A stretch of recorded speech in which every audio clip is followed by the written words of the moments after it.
sejahtera untuk kita semuanya,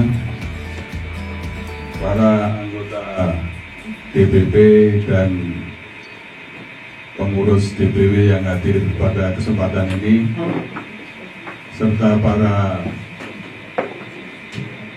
wartawan dari beberapa mass media yang saya cintai dan saya banggakan.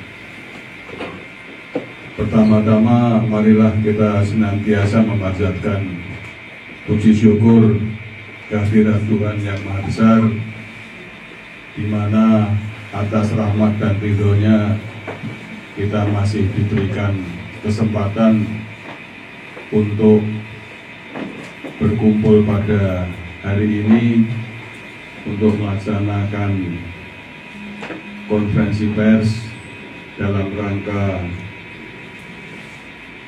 selesainya rapat pimpinan nasional kedua Partai Berkarya yang telah dilaksanakan mulai tanggal 2.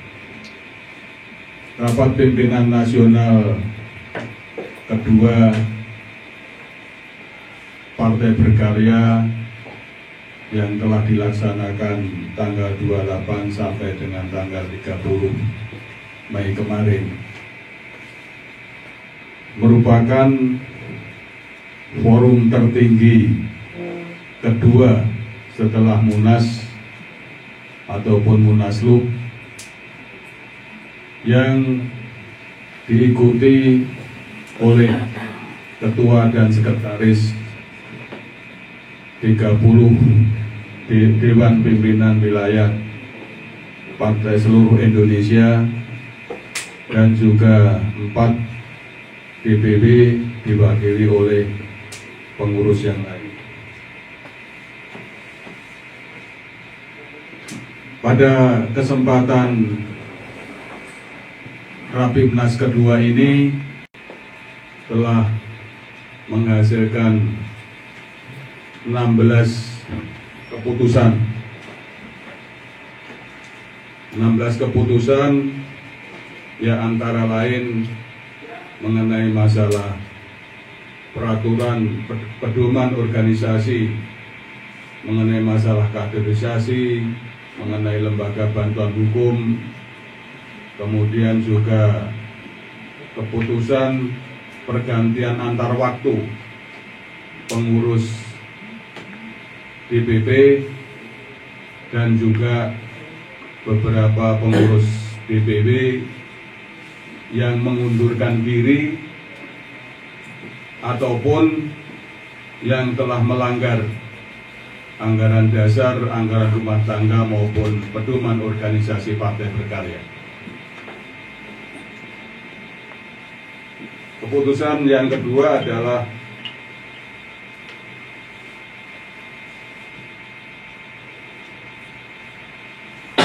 kita dalam rangka verifikasi kita telah menerbitkan model dan kartu tanda anggota Partai Berkarya yang baru. Selanjutnya kita juga menetapkan tadi pergantian antar waktu seperti yang saya sampaikan tadi, pergantian antar waktu termasuk masalah Mahkamah Partai Berkarya dan juga beberapa pengurus DPP Partai Berkarya sesuai yang saya sebutkan tadi, mulai dari ada Dewan Pembina, kemudian juga Dewan Kehormatan, kemudian juga Dewan Pakar dan juga Dewan Pimpinan Partai Berkarya sendiri. Itu keputusan yang kita ambil pada waktu Rapimnas kemarin. Selanjutnya keluar kita yang pertama adalah bahwa menyikapi keputusan Mahkamah Konstitusi tentang diwajibkan untuk melaksanakan verifikasi faktual sebagai peserta pemilu 2024. Kami dari Partai Berkarya non-parlemen beserta partai-partai politik non-parlemen yang ikut pada 2019, kami masih berusaha agar keputusan Mahkamah Konstitusi tersebut ditinjau kembali, ataupun juga peserta pemilu 2019 yang non-parlemen bisa disamakan kedudukannya dengan partai politik peserta partai politik yang sekarang menduduki parlemen sekarang ini. Jadi kita minta supaya disamakan posisinya dengan partai politik parlemen yang telah mengikuti pemilu pada 2019 yang lalu. Selanjutnya, yang kedua, kita mendukung pemerintah terutama dalam mengatasi pandemi COVID-19 dan juga mempercepat agar vaksinasi COVID-19 itu bisa diselesaikan dalam tahun 2021 ini. Selanjutnya, masalah Papua. Seperti kita ketahui semuanya bahwa khusus di Papua kita mendapatkan suara lebih kurang 7%. Dengan mendudukan 3 anggota DPRD dari 55 anggota DPR Papua.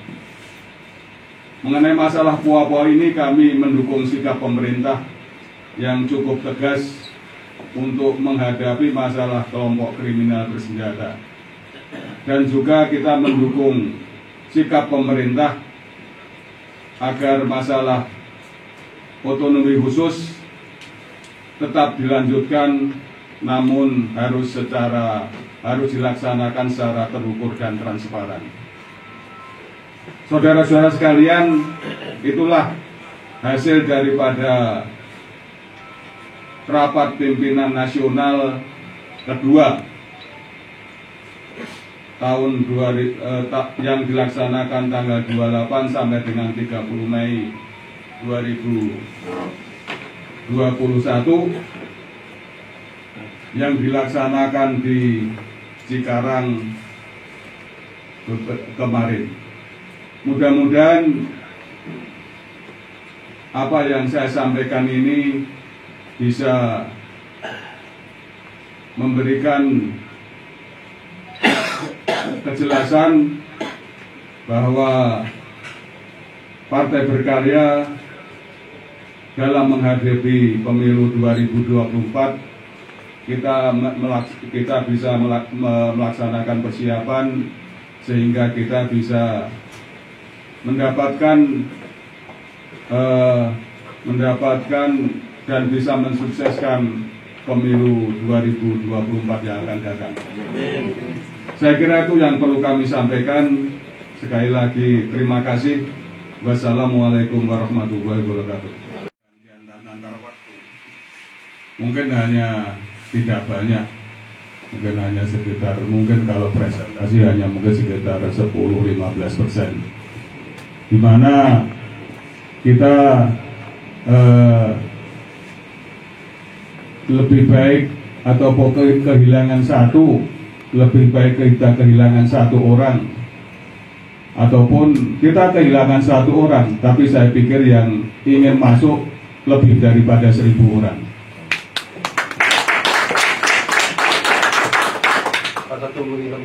Ya. Atau tadi dari kabar patah tubuh hilang berganti. Saya kira mengenai masalah ini pemilu memang juga masih panjang. Apalagi kita verifikasi juga masih baru tahun depan. Kemudian jadi kalau kita Partai Berkarya sampai sekarang ini masih terlalu dini untuk berbicara mengenai masalah calon presiden. Dimana sekarang ini untuk sebagai calon presiden pun sampai sekarang juga masih diperbincangkan masalah presiden threshold, itu juga sampai sekarang belum selesai. Apakah 0%, apakah 20% atau berapa persen. Tapi yang jelas kalau kita melihat keputusan Mahkamah Konstitusi pada beberapa tahun yang lalu, 2019, bahwa untuk presiden threshold pada 2024 ini, kalau mengacu daripada keputusan Mahkamah Konstitusi, itu juga kembali kepada 0%. Namun sampai sekarang juga belum dibicarakan lagi presiden threshold pada 2024 yang akan datang. Jadi saya, Partai Berkarya masih berpikir terlalu dini kita menyampaikan calon presiden pada 2024 yang akan datang. Sekarang kita juga tadi saya katakan, saya masih terlalu dini untuk berbicara mengenai masalah calon presiden. Namun saya sampaikan bahwa kita terbuka untuk koalisi dengan siapapun, dengan partai manapun. Seperti kita pada waktu pilkada kemarin, di tempat lain kita berkoalisi dengan PDIP, di tempat lain kita juga dengan Gerindra, di tempat lain kita juga dengan PKS misalnya, di tempat lain kita juga dengan P3 misalnya. Jadi saya kira untuk koalisi, karena 2024 itu pilkada, jadi kita banyak kemungkinan berkoalisi, termasuk juga kemungkinan koalisi dalam rangka pemilihan presiden yang akan datang. Kemudian yang jelas strategi kita di dalam memenangkan pemilu 2024, tentunya strategi yang utama adalah kita mencetak kader berkarya sampai dengan tingkat TPS. Kalau 2019 kemarin itu ada 840.000 lah kira-kira tempat pemungutan suara. Mungkin di dalam 2024 yang akan datang mungkin ada 1 juta TPS. Makanya mulai saat ini kita juga menyiapkan masing-masing TPS kita punya saksi, minimal 2 saksi. 2 saksi itu kita harapkan menjadi kader daripada Partai Berkarya. Jadi kita akan mencetak 2 juta kader berkarya di seluruh Indonesia ini, sebagai saksi, sebagai kader dan juga sebagai saksi di TPS yang akan datang. Saya kira itu salah satu strategi Partai Berkarya untuk bagaimana Partai Berkarya nanti bisa menjadi partai yang ikut di dalam parlemen 2024-2029. Jadi saya katakan dari beberapa DPW, mungkin sebagian besar DPW kita memilih pengurus itu mereka dari kelompok milenial, termasuk misalnya DKI dan sebagainya, DKI, kemudian beberapa tempat yang lain. Jadi bagaimanapun juga peserta pemilu 2024 itu mungkin sekitar 60 sampai dengan 70% adalah kaum milenial. Maka kita juga menyiapkan kader-kader milenial untuk menyongsong pemilu 2024 mendatang yang akan kita laksanakan nantinya, termasuk mulai bulan depan kita akan juga melaksanakan kaderisasi di tingkat pusat yang mungkin sampai dengan mungkin tiap bulan kita akan mencetak, akan melatih kader lebih kurang sekitar 100 sampai 150 orang yang kita pusatkan di Jakarta, Bandung, sehingga dalam waktu 1 tahun ke depan kita sudah punya kader yang siap untuk melaksanakan verifikasi faktual ataupun siap untuk menyongsong pemilu 2024.